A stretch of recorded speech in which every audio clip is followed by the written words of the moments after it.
আমি মোহাম্মদ আসাদুজ্জামান, প্রতিষ্ঠাতা chairman Bangladesh professional boxing society, president Bangladesh professional boxing association, managing director AF boxing promotion international limited and commissioner world boxing council WBC।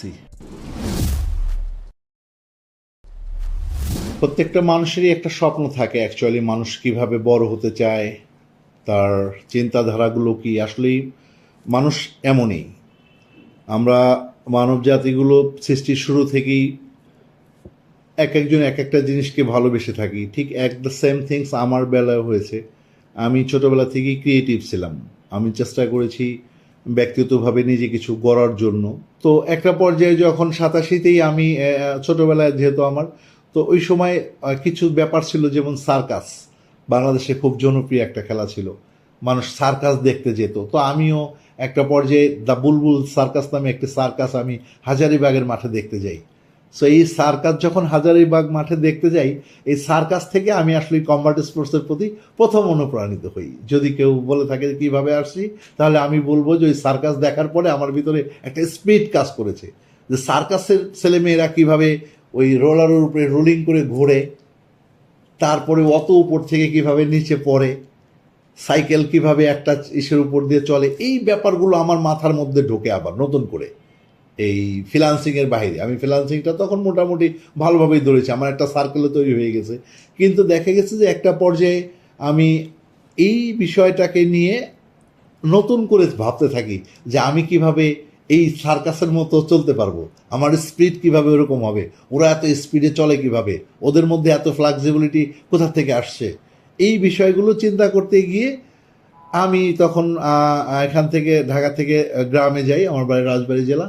রাজবাড়িতে যাই, আমার দাদির বাঁশের সোপের থেকে বাঁশ কাটি, বাঁশ কেটে পাশে ছিল গাব গাছ দুইটা, এই পাশে একটা গাব গাছ, এই পাশে গাব গাছ, ওটা বান্ধি, বাইন্দের নিচে কোবাই নিই ভালো করে, কোবাই নিয়ে আমি ওই বাঁশেরটা এমন সুন্দর করি, নলি বাঁশ কিন্তু খুব পোক্ত, করার পর ওর সাথে তেল লাগাই। আমি আসলেই প্রায় 45-47 কেজি ওজন তখন আমার, ওই সময় আমি 51 কেজির আগেই বাংলাদেশে আমি বক্সিংয়ে পা রাখছি। সো এই ব্যাপারটা ছিল ওর সাথে। তখন আমি খুব চিকুন হ্যাংলা পাতলা, প্রচণ্ড রকমভাবে ঘোরে এরা, তা আমি আস্তে আস্তে ঘোরার জন্য চেষ্টা করতেছি ওরা কিভাবে ঘোরে। তো আলহামদুলিল্লাহ এমন করতে করতে একটা সময় আমি পারছি, ঘুরতে পারি।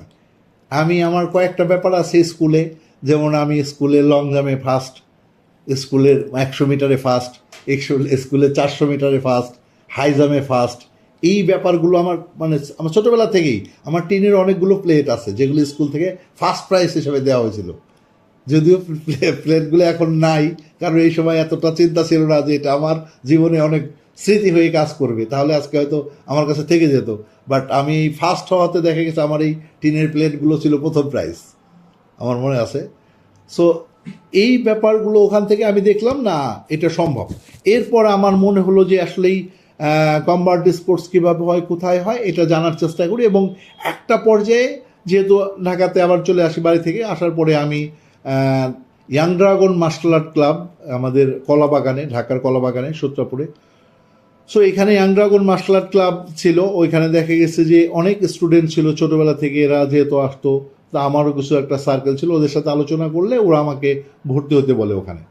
এরপর আমি ইয়াং ড্রাগন মার্শাল আর্ট ক্লাবে ভর্তি হই। আই থিঙ্ক তখন 20 টাকা ছিল ফি।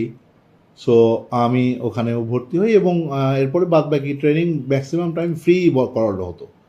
ওখানে আমাদের ওস্তাদ সোহেল রানা ছিলেন, পাশেই আর একটা ছিল, ক্লাব ছিল ওস্তাদ জাহাঙ্গীর আলমের, ওটা সূত্রাপুরের ভিতরে।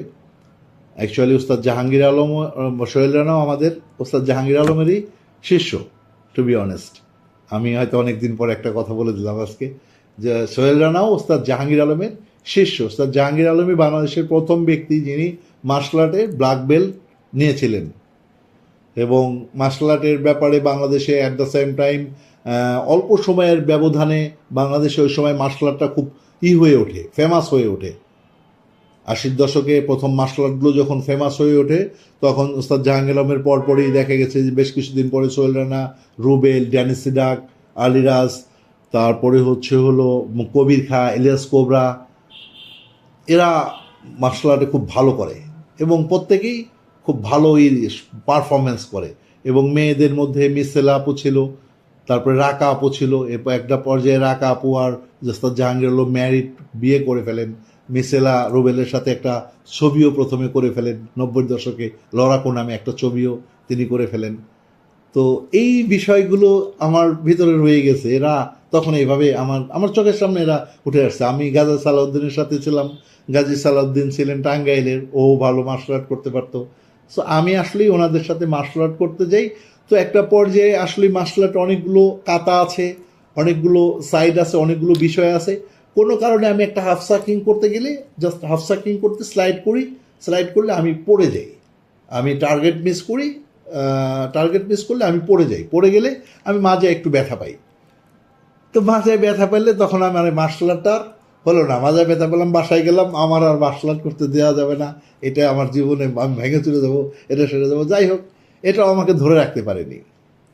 সো তারপর আমি সেখান থেকে প্ল্যান করি, মার্শাল যখন হলো আমি সুস্থ হওয়ার পরে আমি প্ল্যান করি বক্সিং করব, টু বি অনেস্ট। যে আমার তো মাজায় একটু ব্যথা হয়েছে, হাত পা তো দুটোই ভালো আছে, সো আমি তাহলে বক্সিং করি। তো ওইখানে সার্কাস দেখার পর থেকে আমার ভিতরে স্পিড কাজ করে, এবং আমি এরপর বক্সিংয়ে আসার জন্য 2000 আমি প্রথম যেটা আমি যখন বক্সিংয়ে পা রাখি সেটা বাংলাদেশ আর্মির সাথে। যদিও আমার মানে সিভিলে বা এই ধরনের বক্সিং কারোর সাথে হয়নি, বাট আমি আর্মির সাথে যাওয়ার পরে আমি বক্সিংয়ে পা রাখি এবং হাঁটি হাঁটি করে ওখান থেকে আমার পারফরমেন্স ভালো ছিল। আমি আন্তঃ ইউনিট যে খেলাগুলো হয়েছিল, সো আমি 5 বছর 5টা বার খেলেছি। আমি 5 বছরে 5 বারই মানে আমার আন্তঃ ইউনিটে স্বর্ণপদক ছিল, এবং এর 4 বছরই আমি ওই খেলাগুলোতে সেরা খেলোয়াড় হিসেবে বিবেচিত ছিলাম, যার ট্রফি মেডেল সব কিছুই আমার কাছে বিদ্যমান।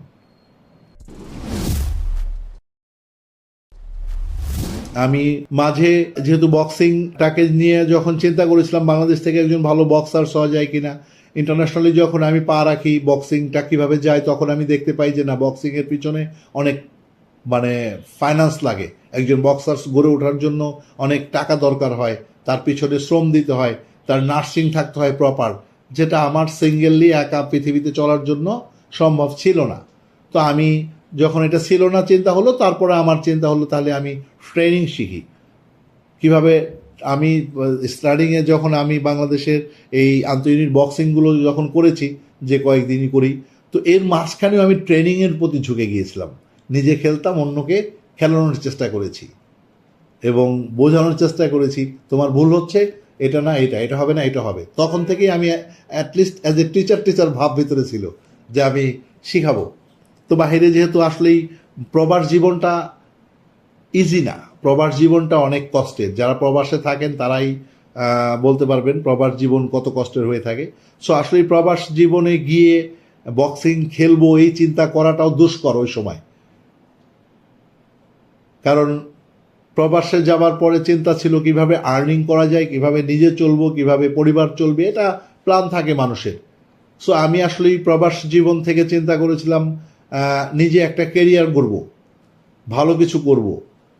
এই ট্রেনিং সেকশনে আসার আগে আমি একটা জিমে যখন প্রথমে জব করি, এবং সেই জিমে আসলেই ট্রেনার হিসেবে জয়েন করেছিলাম ওই জিমের মানে কিভাবে ওই জিম রক্ষণাবেক্ষণ থাকে, জিম দেখতাম, দেখাশোনা করতাম, জিমের পরিষ্কার পরিচ্ছন্নও করতাম। এইভাবেই আসলেই মানে দেখছি একটা পর্যায়ে ওখানকার যারা ট্রেনার আমার এই ছোট ছোট বিষয়গুলো নিয়ে তাদের মধ্যে কৌতূহল তৈরি হয়, এবং তারা আমাকে ট্রেনার হিসেবে আস্তে আস্তে আস্তে আস্তে আস্তে আস্তে জয়েন করান। এবং ওখানে আমি ট্রেনার হিসেবে স্বীকৃতি পাই না, এখানে আমি ট্রেনিং করাইতে থাকি। একটা পর্যায়ে আমাকে ট্রেনিং করানোর জন্য তারা প্ল্যান করেন যে তাকে ভালো একজন ট্রেনার তৈরি করা হোক। তো যাই হোক, এর ফাঁকেও আমি বক্সিং একটা অর্গানাইজেশনের সাথেও যোগ দিয়েছিলাম, যেটা ইউবিসি, আমি যেটা রোম 2000 সালে, ইতালির রোমে। তো দেখা গেছে যে আসলেই ওখানেও দেখা গেছে যে এই সেক্টরগুলো একভাবে চলে, আমরা একভাবে চলি। আসলে এরা তো সবাই যে খুব হাই তা কিন্তু না, পৃথিবীতে অনেকগুলো বক্সিং সেক্টর থাকে, সব সেক্টরই যে অনেক উঁচু তা নয়। আমরা বক্সিং বাংলাদেশের মানুষ হয়তো বুঝি না, তাই এটাকে নিয়ে চিন্তা করতে পারি না, কিন্তু বাস্তবতায় সব সেক্টরগুলোই অনেকই না, মানে হাই লেভেলের বক্সিং না, বা সব জায়গাতেই বক্সিং প্রপার প্রতিদিন হচ্ছে তাও না। সো এইভাবেই আমি ওই সময় ওখান থেকে আস্তে আস্তে, তবুও যেহেতু ইন্টারন্যাশনাল একটা মানে দরকার থাকে চলার জন্য, ব্যাকগ্রাউন্ড থাকতে হয়, একটা সিল থাকতে হয়, মানে একটা লোগো থাকতে হয় যে আমি একটা সংগঠনের সাথে আছি, এটা খুব ইম্পর্টেন্স থাকে জীবন চলার জন্য। তো দেখা গেছে আমি এটা ছাড়াও আরও অনেক ছোট ছোট সংগঠনদের সাথে মানে অনেক সংগঠনের সাথে ওয়ার্ক করার চেষ্টা করেছি, বাট উইদাউট কন্ট্যাক্ট। তো এইভাবেই আস্তে আস্তে এই বক্সিংয়ের মধ্যে ঢুকে পড়ি বলা চলে। এবং 2007-এর দিকে আমি পুরোপুরি আমার লাইফে এখন মানে অনেস্টলি যেটা, আমি আমার এই বক্সিং লাইফটাকে একেবারেই সব কিছু বাদ দিয়ে এখানে বেছে নিই। আমি বক্সিংটাকে পুরোপুরিভাবে, আমি যদি ওইভাবে বলি তাহলে আমি 2000 মানে প্রপার যেটা, মানে এর বাইরে আমি আর কোনো চিন্তা করিনি, সেটা হচ্ছে 2007 থেকে 2025 পর্যন্ত এর বাইরে আমি কোনোদিন একটা চিন্তাও করিনি। বক্সিংয়ের বাইরে আমার কোনো চিন্তা যায়নি। আর এই 2007 থেকে আজ অবধি আমি কোনোদিন 6 ঘন্টা রাতে ঘুমাইনি।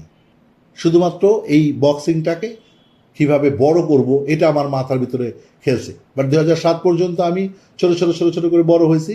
অ্যান্ড এই তো এরপরে বক্সিংটাকে এইভাবেই বেছে নিয়েছি, অ্যাজ এ প্রফেশনাল অর্গানাইজার হিসাবে চিন্তা করেছি, অ্যাজ এ ট্রেনার হিসাবে চিন্তা করেছি যে কীভাবে আরও বক্সিংটাকে নিয়ে আরও অনেক দূরে যাওয়া যায়। না না, অ্যাকচুয়ালি নিজে নিজে তো আর একেবারে শেখা যায় না। অবশ্যই মানে কাউকে ফলো করতে হয় অথবা কারো কাছ থেকে শিখতে হয়। আমিও কারো কাছ থেকে শিখছি এবং ফলোও করেছি। অ্যান্ড এই অর্গানাইজিংটা সম্পূর্ণ আমার স্টাডি করেছি, আমি লেখাপড়া করেছি। এটা এমনি এমনি হয়নি যে আপনি একজন মানুষ আপনি ধুম করে একটা সংগঠন করে ফেলবেন, অর্গানাইজিং করবেন, আপনি দেখছেন দেখে দেখে, এটা মানে আনবিলিভেবল একটা ফ্যাক্ট। কারণ প্রত্যেকটা জিনিসেরই একটা সিস্টেম থাকে, সিস্টেমিক থাকে, গঠন থাকে, গঠনতন্ত্র থাকে, অ্যান্ড সাংগঠনিক কিছু বিষয় থাকে, অবকাঠামো থাকে, যেগুলো একসাথে করে একটা সংগঠনকে মার্চ করতে হয়। সো এগুলো তো আর দেখে দেখে হয় না, আসলে এগুলো স্টাডি করতে হয়। সো আসলেই এই সংগঠন এগুলো করার পিছনে আমাকে অনেক স্টাডি করতে হয়। কমপ্লিটলি একদম একাডেমিকভাবেই শিখেছি আমি অনেকগুলো একাডেমিকভাবে শিখেছি। এখানে যেহেতু ইউএসএতে আমি একটা স্কুলে জব করেছি, যতটুকু সময় পেয়েছি অতটুকু সময় আমি একটা স্কুলে ছিলাম। সে স্কুলিং আমি নিজেও ট্রেনার হিসেবে ছিলাম, পাশাপাশি আমি নিজে ট্রেনিং শিখতাম। স্কুলে যেহেতু আমি বাচ্চাদের ট্রেনিং করাতাম এবং আমি বড়দের ট্রেনিংয়ে জয়েন করতাম, মানে কিভাবে এটাকে আরও মানে বিল্ড আপ করা যায়, আরও ভালো কিছু করা যায়, এই একটা ব্যাপার গিয়েছে লাস ভেগাসে। অ্যান্ড দ্বিতীয়টা হলো আমি যেহেতু ডাব্লিউবিসি ইউনিভার্সিটিতে, ওখানে যারা প্র্যাকটিক্যাল ক্লাস করে তারা প্রপার ওয়েতে শেখে, তারা একদম ক্লাসে হাতে কলমে শেখে। ওখানে প্রতি সপ্তাহে 2 দিন ক্লাস হয় এবং বাদবাকিগুলো প্র্যাকটিক্যালি যায়, ক্লাসের পরে প্র্যাকটিক্যালি যায়। সো আমরা প্র্যাকটিক্যালি শিখেছি যে কীভাবে এটা আসলেই আরও ডেভেলপ করা যায়, আরও জানা যায়, এটা জেনেছি। অর্গানাইজিং কীভাবে করতে হয়, বক্সিং কীভাবে করতে হয়, ওইখানে সবগুলো পার্টি আছে। তুমি ট্রেনিং শিখতে চাচ্ছ, তুমি ট্রেনার হতে চাও, ট্রেনার হিসাবেই তোমাকে নেওয়া হবে। তুমি একজন মেন্টর হতে চাচ্ছ, তোমাকে মেন্টর হিসেবে করবে। এখন তুমি একজন মনে করো অফিসিয়াল হিসেবে যেতে চাচ্ছ, তোমাকে অফিসিয়াল হিসেবে, অফিসিয়ালি কী চাচ্ছ, তুমি একজন রেফারি হবা না জাজ হবা না টাইম কিপার হবা, তোমাকে ওইভাবেই নেওয়া হচ্ছে। তুমি একজন প্রমোটর হবা, তোমাকে প্রমোটিংয়ের উপরে ক্লাস করলে হবে। এরপরে তুমি জানবা। প্রপার ক্লাস না জানা থাকলে তুমি তো আসলে প্রপার ওয়েতে করতে পারবা না, কোথাও না কোথাও তোমার ভুল থাকবে। তো এই জন্য আসলেই যেহেতু এটা একটা বিজনেস, প্রফেশনাল বক্সিং একটা ব্যবসা, এইটা জানতে হবে প্রপার ওয়েতে। আর আমি আলহামদুলিল্লাহ যে আল্লাহ তাআলার কাছে শুকরিয়া, আমি জেনেছি। শুধু এই দুটোই নয়, আমি আরও অনেকগুলো জায়গায় জেনেছি। আমি ছোট মানে একদম সাধারণ মানুষ হিসাবে আমি গেমস অ্যান্ড অ্যামিউজমেন্ট বোর্ডের মতো একটা জায়গাতে 3 বছর ওয়ার্ক করেছি, যা আমাদের বাংলাদেশের মানুষের এখনও ধারণার অনেক বাহিরে। পৃথিবীর একটা অন্যতম বড় সংস্থা, যেখানে আমাকে 3 বছর সুযোগ করে দিয়েছেন কাজ করার। আমি 3 বছর তাদের হয়ে কাজ করেছি। আসলেই ফিলিপিন্স যদি বলতে হয় তাহলে সর্বপ্রথম আমি আসলে ধন্যবাদ জানাতে চাই ওয়ার্ল্ড লিজেন্ড ম্যানি প্যাকিওকে, এবং পাশাপাশি ধন্যবাদ জানাতে চাই ওই সময়ের গেমস অ্যান্ড অ্যামিউজমেন্ট বোর্ডের প্রেসিডেন্ট মিস্টার বাহাম মাত্রাকে। বাহাম মিত্রা অ্যাকচুয়ালি আমাকে সুযোগ করে দেন, কারণ অ্যাজ এ ফরেন যখন কোথাও জয়েন করেন অ্যাট দ্য সেম থিংস, এটা একসাথে দুইটা ওয়ার্ক করা যায় না। আমি একসাথে দুইটা ওয়ার্ক করতে পেরেছিলাম। আমি তাদের সাথে ওয়ার্ক করেছি, অ্যান্ড পাশাপাশি তাদের কাছ থেকে আমি আমার মতো মানে প্রমোশন, আমার জিমকেও কন্টিনিউ করতে চেয়েছি। শুধু রেস্ট্রিকশন ছিল তাদের ক্লাসগুলো, আমি কিছু রেস্ট্রিকশন ছিল যেটা করা যাবে না, আর বাদ বাকি আমি আমারটা করতে পেরেছি। সো এই বিষয়টা এর জন্য 100% আমি আবারও ধন্যবাদ জানাই মিস্টার বাহামিদটাকে। উনি ছিলেন president of games and amusement board. এইভাবেই ওখান থেকে আসছে। আর যদি ফিলিপাইন্সের কথা অন্যভাবে বলা হয়, ফিলিপাইন্সের যারা বক্সার্স অ্যান্ড যে সমস্ত অর্গানাইজার আছেন, ব্যক্তিগতভাবে সত্যি কথা বলতে কি, একেবারে ফিলিপিন্সটা অনেক বড় একটা শহর, যা বাংলাদেশের 4টা সমান। তো আমি এই পুরোটাই ঘুরেছি, প্রত্যেকটা এসে গিয়েছি, একদম বিসায়া বা যেখানেই বলি না কেন, মেন্দানাও জেনসানে আমাদের ম্যানুফ্যাকচার বাড়ি জেনসান। সো দেখা গেছে যে আমি এই জেনসানে গিয়েও প্রমোশন করেছি, যেহেতু আমি প্রমোশন নিজে করেছি। মেন্দানাওতেও গিয়েছি, তারপর হলো বিসায়াস গিয়েছি, তারপর এই যে লজন সিটি বলে ওদের ওখানে গিয়েছি, এরপর হলো ম্যানিলা বা ক্যাভিটিতেও আমি ছিলাম বেসিক্যালি। সো দেখা গেছে যে পুরো ফিলিপিন্সের মানুষের সাথে আমার একটা সখ্যতা হয়ে ওঠে। আর এর পিছনে একটা কারণ ছিল, সেটা হচ্ছিল ভামিদটা যখন আমাকে জিম পারমিশন দেয়, আর এই জিমটা আমি প্রপার ওয়েতে চালাই এবং খুব হাইলি অ্যামেচারটাকে আমি হোল্ড করে ফেলি, অনেকটাই হোল্ড করার মতো। মানে অ্যামেচার বলতে এই আমার সময়টুকু মানুষ আমার এই জিমকে বুঝতো অনেকটা এরকম যে না, কারণ এরা প্রো করে, অ্যামেচার শুধু ছোটো ছোটো জিমে হয়, কিন্তু খেলা তো ওইভাবে হয় না। বাট আমি খেলাটাকে পরিচালনা করার চেষ্টা করেছি, আমি বিল্ড আপটাকে চেষ্টা করেছি যে কীভাবে বিল্ড আপ করবো। অ্যাকচুয়ালি বিল্ড আপ তো এইটাই, তাই না? আমি কি করছি, কিভাবে যাচ্ছে, কিভাবে বের হচ্ছে, কিভাবে এখান থেকে কিছু বের করা যায়, এটাই তো চিন্তা ভাবনা করে বিল্ড আপে। সো আমি এটা চিন্তা করে আমার এখান থেকে ফিলিপিন্সের অনেক মানে ছোট বড় মিলে অনেক বক্সার। সো আমি আবারও মানে একটু আগে কথা প্রসঙ্গে বলি, ক্যানেথ লাভার আমার কাছে 2 বছর ট্রেনিংও করেছেন। গতকালকে ওপিবিএফ ওয়ার্ল্ড চ্যাম্পিয়ন হয়েছেন, already WBC WBO Asia champion Kenneth Lavar. কালকে ওপিবিএফ ওয়ার্ল্ড চ্যাম্পিয়ন দিয়েছিল জাপানে একটা ছেলেকে, মানে প্রথম রাউন্ডের 2 মিনিট 5 সেকেন্ড মনে হয় খেলছে, নক আউট করে দিয়েছে গতকালকে। So my boxer. আমি ওইভাবে চিন্তা করতে গেলে চার্লি সোয়ারেসকে আমি ট্রেনিং করাইছি। চার্লি সোয়ারেস একজন ভালো বক্সার পৃথিবীতে। এই মুহূর্তে চার্লি সোয়ারেস লোমাচেনকোর সাথে খেলার জন্য রেডি হচ্ছে। সো চার্লি সোয়ারেস মাই বক্সার, আমি তাকে অ্যামেচার থেকে বিল্ড আপ করে তুলছি। এই যে বিষয়গুলো, এরা কিন্তু আসলেই মানে ছোট ছিল, বড় হয়ে উঠছে, ওরা এখন বড় হয়ে গেছে। বাট তখনও ওরা যে এত মাপের বক্সার্স ছিল তা কিন্তু কিছু না।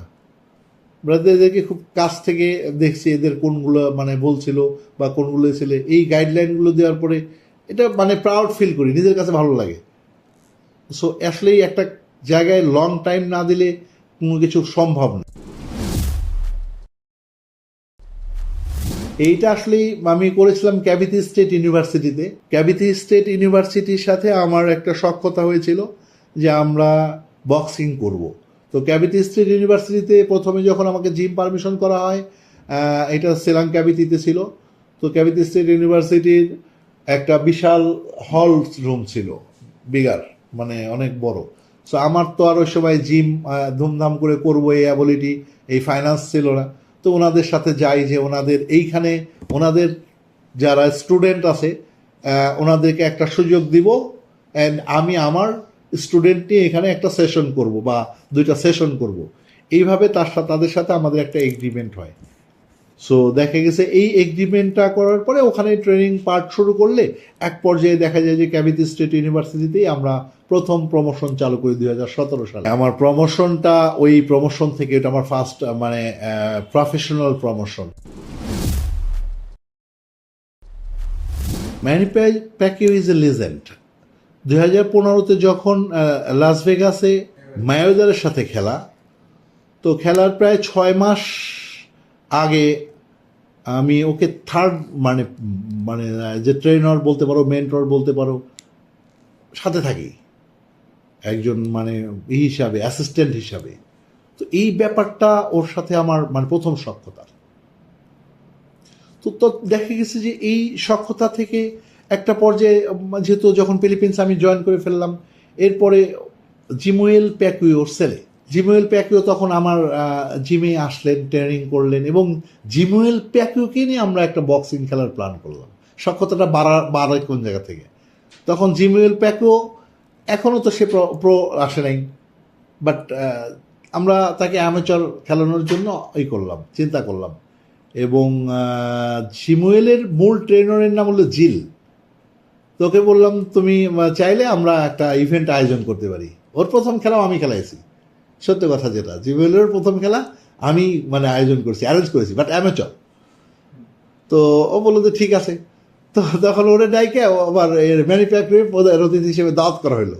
বিষয় সক্ষতাটা মানুষের বাড়ে কীভাবে, অনেকে মানে অনেকভাবে বলতে পারে। তখন মনে করো ম্যানুফ্যাক্সারিংকে দাওয়াত করা হলো অ্যাজ এ চিফ গেস্ট হিসাবে। তখন মিস্টার রিমোলিয়া, তিনি ক্যাভিতির মানে ওনার গভর্নর।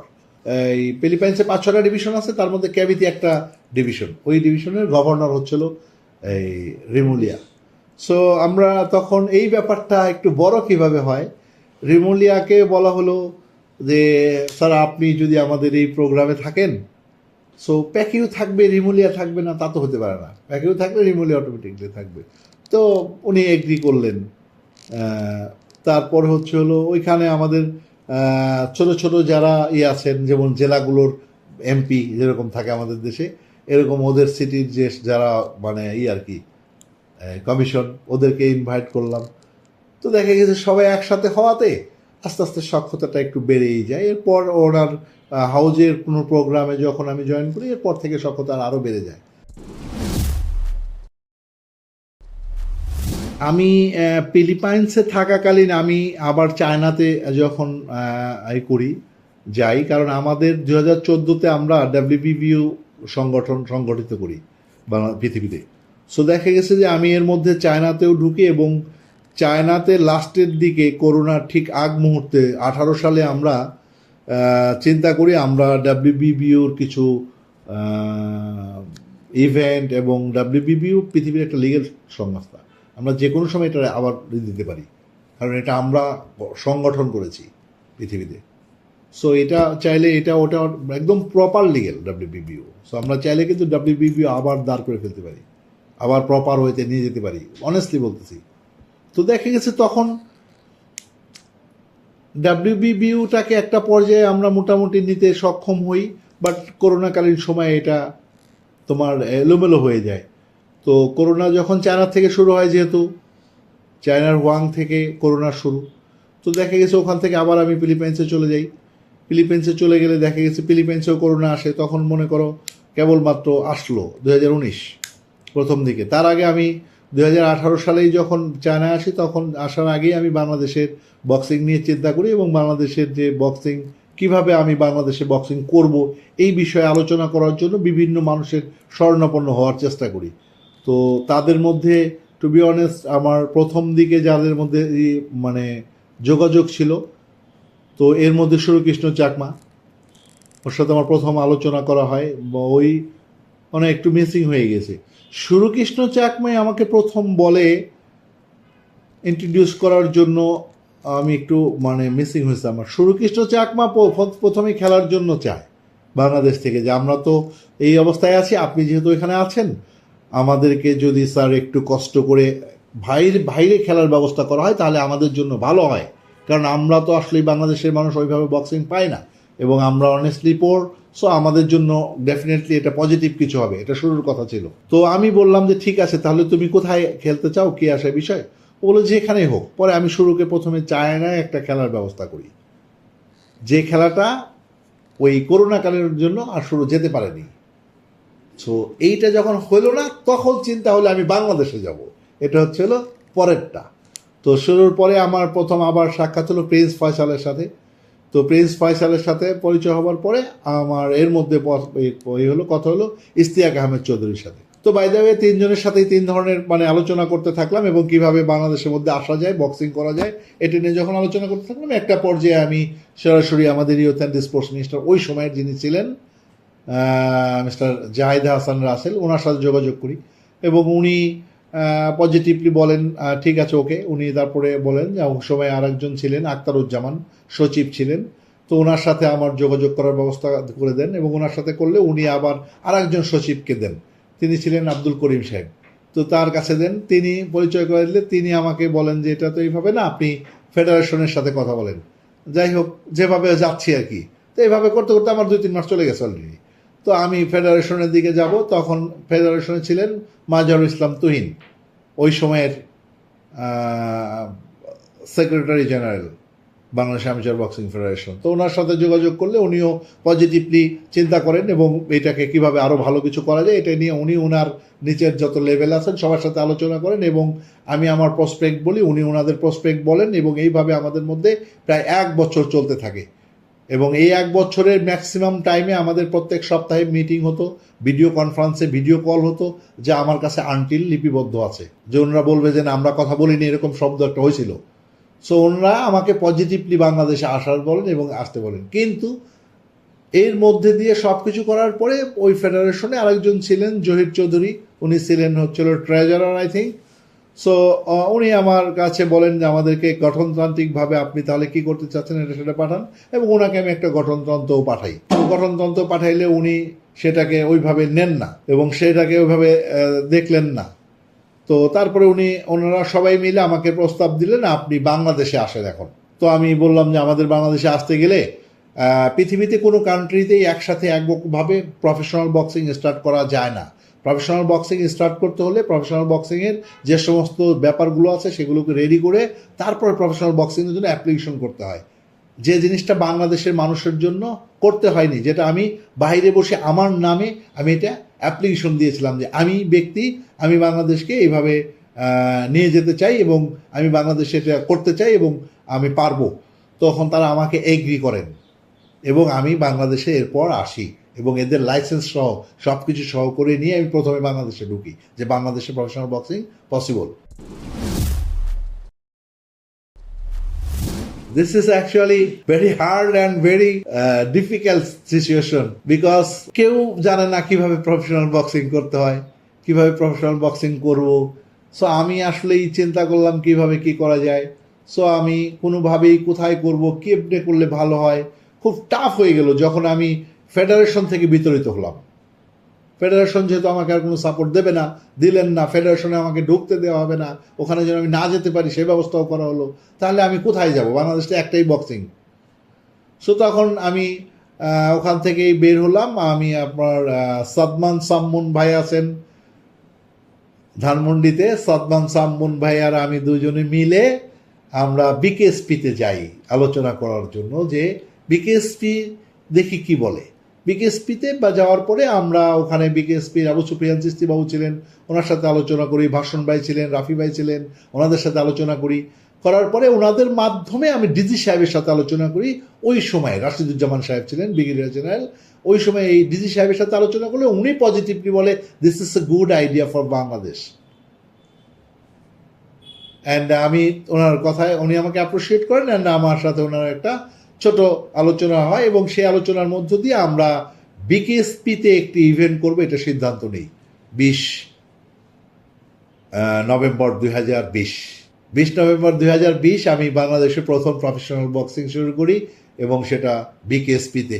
বাংলাদেশ ইতিহাসের প্রথম প্রফেশনাল বক্সিং ওটাই ছিল। তার আগে বাংলাদেশের প্রফেশনাল বক্সিং নিয়ে কেউ চিন্তাও করেনি যে এর মধ্যে করা সম্ভব হবে। আমরা প্রত্যেকেই সেলফিশ, টু বি অনেস্ট। আমরা যে নামাজ পড়ি তাও আমি বলবো যে আমরা সেলফিশ। নামাজ পড়ি কিসের জন্য? ভয়ে। কার ভয়ে? আল্লাহর ভয়ে। কারণ আল্লাহ নালি কষ্ট দিবেন, আযাব দেবেন, আমাদের মৃত্যুর পরে যে আরেকটা জীবন আছে ওখানে আমাদের শান্তিতে রাখবেন না। ওই জীবনে শান্তির চিন্তা করে আমরা নামাজ পড়ি। দ্যাট মিনস আমরা একটা সেলফিশ। এমনি পড়ি না নামাজ পড়ি যেন ভেস্ত পাই, দোজকে না যাই। উদ্দেশ্য আছে। সো পৃথিবীতে আমরা যারা বাস করি প্রত্যেকেই আমরা সেলফিশ।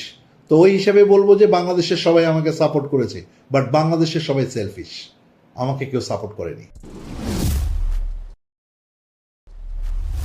না, অবশ্যই বাংলাদেশে 5 বছর বক্সিং যেহেতু চলে গেল, বাংলাদেশে আমার আমার যে মিশন ভিশন ছিল এবং যে প্ল্যান প্রোগ্রাম নিয়ে আমার বাংলাদেশে আসা, যেহেতু আমি বাংলাদেশে এখন এসে অনেক দিন থাকছি, বাট আগে তো আমি এইভাবে ছিলাম না, বেশিরভাগ সময়ই দেশে বাইরে থাকার চেষ্টা করতাম।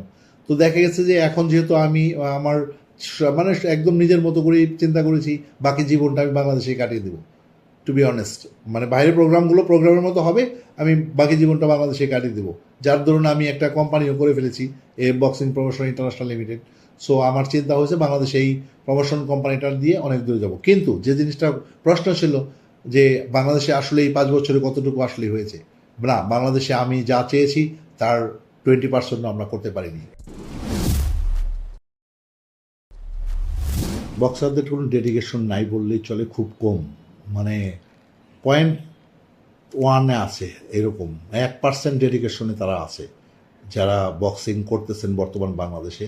তারা প্রত্যেকেই শুধু ফাইন্যান্সের চিন্তা করেই করতেছেন। তারা যে একটা টার্গেটে পৌঁছাবে, তাদের যে একটা লক্ষ্য, এটা খুব কম বক্সারের মধ্যে আছে বাংলাদেশে, যার দরুন বাংলাদেশের বক্সার্সরা এখনও কোনোভাবেই ওই পর্যায়ে যেতে পারছে না। এর পিছনে সবচেয়ে বড় কারণ হচ্ছে ব্যাকগ্রাউন্ডে যারা আছেন অ্যান্ড রাইট লেফটে যারা আছেন, তারাও সেম লেভেলের থিঙ্কিংটা ওর ভিতরে ঢুকাচ্ছেন। কারণ তুমি ওখানে খেলতে যাচ্ছ কেন, তোমাকে কি দিচ্ছে? একটা ভালো বক্সার্সকে একজন ভালো প্রমোটর চাইলে অনেক দূরে নিয়ে যেতে পারে, কিন্তু তার রাইট লেফট ফ্রন্ট ব্যাকে অনেকগুলো মানুষ আছেন যারা তাকে ইন্সপায়ারেশন দিচ্ছেন বা তারা মোটিভেশন দিচ্ছেন। তুমি ওখানে যাবা, তোমাকে কি পরিমাণ টাকা দেওয়া হবে বা কি পরিমাণ কি করা হবে, এটা না হলে এটা করো না, এটা তার কাছ থেকে বলো, এটা চাও, না হলে এটা হবে না, আদারওয়াইজ তুমি ওখানে কি করতে যাবা, এটা সেটা। বাট তার কিন্তু মোটিভ ছিল যে আমি আজকে যাচ্ছি ওখানে, ওই জায়গায় যে আমি একজন ভালো বক্সার হব, আমি অমুকের সাথে খেলবো, আমি জিতবো, তার ভিতরে এটাই ছিল।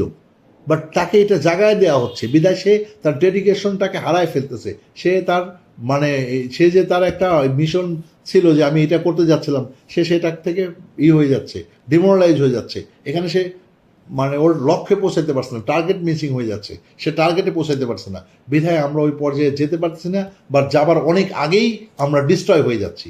ব্যাকটা এখানে হচ্ছে যে আমাদের এখানে যারা বক্সার্স আছেন, ভালো ভালো অনেক বক্সার্সই আছেন, বাট তারাও আগে আসতে পারতেছেন না, কারণ তার পিছনে পথের মাঝখানেই তারা বাধায় পড়তেছেন, এবং এই বাধাটা অতিক্রম এখনও কেউ করতে পারেনি। এবং এই ধরনের প্ল্যান বা প্রোগ্রামের মধ্য দিয়ে কেউ যাচ্ছে কিনা আমার জানা নেই। আমি দু একজনকে ফলো করি একটু একটু, বাংলাদেশের প্রপার ওয়েতে যারা এখন বক্সিং করে যাচ্ছেন। বাদ বাকি যারা আছেন তারা ম্যাক্সিমামই এই প্রবলেমে আছেন যে আসলে কি হচ্ছে, তাদের রাইট লেফট থেকে যে মানে প্রেশারগুলো আসতেছে তারা নিতে পারতেছে না, টু বি অনেস্ট। এই ব্যাপারে আমি একটু দিতে পারি, মানে ইন্সপায়ারেশনের যেভাবে কথা বলে সেটা হচ্ছিল, যদি আসলে এখানে বক্সার্স, এখানে তো পৃথিবীতে কেউ কারোর বাধা না। তোমার একজন এজ যখন হয়ে যাবে, তোমার বয়স যখন হয়ে যাবে, কেউ কারোর সাথে তো আর ধরা বাধা না, বাধাগ্রস্ত থাকে না। তো দেখা গেছে যে সেক্ষেত্রে যদি কারো বাধাগ্রস্ত না থাকে, তো সেক্ষেত্রে কি হবে? যদি বাধাগ্রস্ত না থাকে, সে তো তাহলে ওখানে আটকে যাচ্ছে না, সে তো যেতে পারতেছে, চলতে পারতেছে, বাট সে চলতে পারতেছে না, তাকে ধরে রাখা হচ্ছে, তাকে কোনোভাবে ছেড়ে দেওয়া হচ্ছে না। এই যে জায়গাগুলো থেকে আমরা বের হতে পারতেছি না, সত্যি কথা যেটা, আর কোনো কিছু না। যদি এখান থেকে না বের হতে পারি, তাহলে আর কখনোই আমাদের দেশে ভালো কিছু করা সম্ভব। 5 বছরে বাংলাদেশের বক্সিং কোথায় পৌঁছাবে? 5 বছর বাঁচবো কিনা নিজেও জানি না, তবে 5 বছরে বাংলাদেশের বক্সিং বাংলাদেশের সেরা স্পোর্টসে পরিণত হবে। বাংলাদেশের মধ্যে যত ধরনের স্পোর্টস আছে, ক্রিকেট, ফুটবল, ব্যাডমিন্টন, ভলি, যত ধরনের স্পোর্টস আছে, এই সব স্পোর্টসকে বাংলাদেশে ছাড়িয়ে যাবে। এই প্রফেশনাল বক্সিংয়ের সাথে ফাইন্যান্স ইনক্লুডেড, আদার্স কোনো স্পোর্টসের সাথে ওইভাবে ফাইন্যান্স ইনক্লুডেড না। একজন ক্রিকেটার হতে হলে তার অনেক সময় নিতে হয়, একজন ফুটবলার হতে হলে তাকে অনেক সময় নিতে হয়, একজন বক্সার হতে হলেও তাকে অনেক সময় নিতে হয়। বাট একজন বক্সার যখন প্রফেশনালি পা রাখে, সে ডে ওয়ান থেকে একটা ফাইন্যান্সের সাথে জড়ায় থাকে, ইভেন 1 টাকা হোক এবং 100 টাকা হোক, সো দ্যাট সে তার ফেটটাকে নিয়ে চলতে পারে। এই যে একটা ফ্যাক্ট, এই ফ্যাক্টটা বাংলাদেশের মানুষ গ্রহণ করবে, এই জন্য যে অ্যাটলিস্ট দিন শেষে তার একটা খাবার জায়গা হচ্ছে, একটা খাবারের মানে ফাইন্যান্স এখান থেকে আসছে। And second things like that, আমরা ডে বাই ডে পৃথিবী মানুষ স্বাস্থ্যের প্রতি সচেতন হচ্ছি। সো এখানে হেলথের একটা খুব ইম্পর্ট্যান্ট পার্ট আছে, সেটা বক্সিংয়ের সাথে। তুমি যখনই বক্সিংয়ের সাথে থাকছো, তুমি অ্যাটলিস্ট প্রতিদিন সকালে দৌড়াচ্ছ, তুমি ট্রেনিং করছো, তোমার শরীর ভালো থাকতেছে, তোমার ব্রেন ভালো থাকছে, মন ভালো থাকতেছে। অ্যাকচুয়ালি বক্সিং এমনই একটা খেলা যেখানে যদি প্রপার ট্রেন আপ করা হয়, কোনো ইনজুরের কোনো সমস্যা নেই বললেই চলে, যা আদার্স গেমসে অনেক বেশি আছে। যে জিনিসটা বাংলাদেশের মানুষ জানতো না, যে মনে হতো যেন বক্সিং মারামারি, আসলেই বক্সিং মারামারি না। বক্সিং একটা প্রপার খেলা, এবং যেখানে ইনজুর খুব কম, বাট আদার্স অনেক স্পোর্টসে ইনজুর অনেক বেশি, টু বি অনেস্ট। তো দেখা যায় যে এই ব্যাপারটা যদি চিন্তা করবে, এটা চিন্তা করার জন্য একটা সময় লাগে, একটা পিরিয়ড লাগে, যে পিরিয়ড বাংলাদেশে আমরা এখনও ওভার করতে পারিনি। এই পিরিয়ড যখন ওভার করতে পারবো, তখন মানুষ এদিকে ঝুঁকে পড়বে।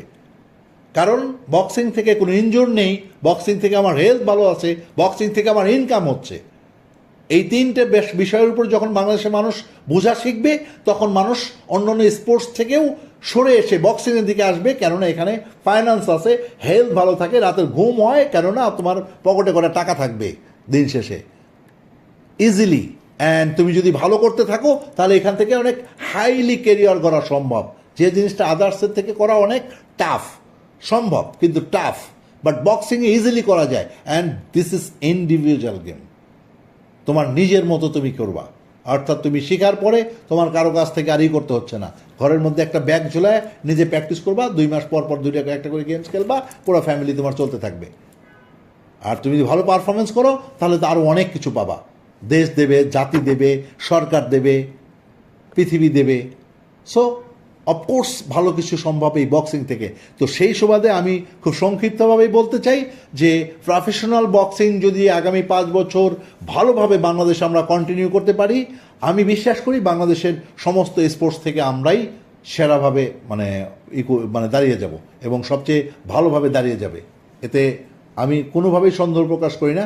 এভাবে এটার জন্য আসলেই দরকার সহযোগিতা, সাহায্য, অ্যান্ড গভর্নমেন্টের সাপোর্ট, জনগণের সাপোর্ট, অ্যান্ড পাশাপাশি যারা আমাদের বক্সার্স যারা আছেন, এদের ডেডিকেটেড, এরা যেন আরেকটু হাইলি করতে পারে এবং হাইলি হয়, এদের প্র্যাকটিসের জন্য আরও ভালো হয়। এরা যেন, আমরা যেহেতু অলরেডি বক্সিং প্রমোশন ইন্টারন্যাশনাল লিমিটেডের ব্যানারে বাইরে খেলার ব্যবস্থা করে দিচ্ছি প্রত্যেকটা বক্সারের, এরা বাইরে যদি একটু ভালো পারফরমেন্স শো আপ করতে পারে, বাইরের থেকেও বাংলাদেশের মানুষকে কাজ করা শুরু হয়ে যাবে যে বাংলাদেশে ভালো বক্সার আছে। তো তুমি যখন ভালো বক্সার হয়ে যাবা, এই যে বাইরে খেলার সুযোগ পাচ্ছ, আসছো, যাচ্ছ, একটা টাকা তো ইনকাম হচ্ছে। সো এই ব্যাপারটা আমরা কন্টিনিউয়াস করতে পারলে আশা করি আমাদের বক্সিং খুব দ্রুত বেড়ে উঠবে। এবং 5 বছর ইটস অনেক টাইম, অলরেডি 5 বছর আমরা দিয়েছি। সো আর আগামী 5 বছরে আমরা সেরা জায়গায় পৌঁছে যাবো ইনশাআল্লাহ।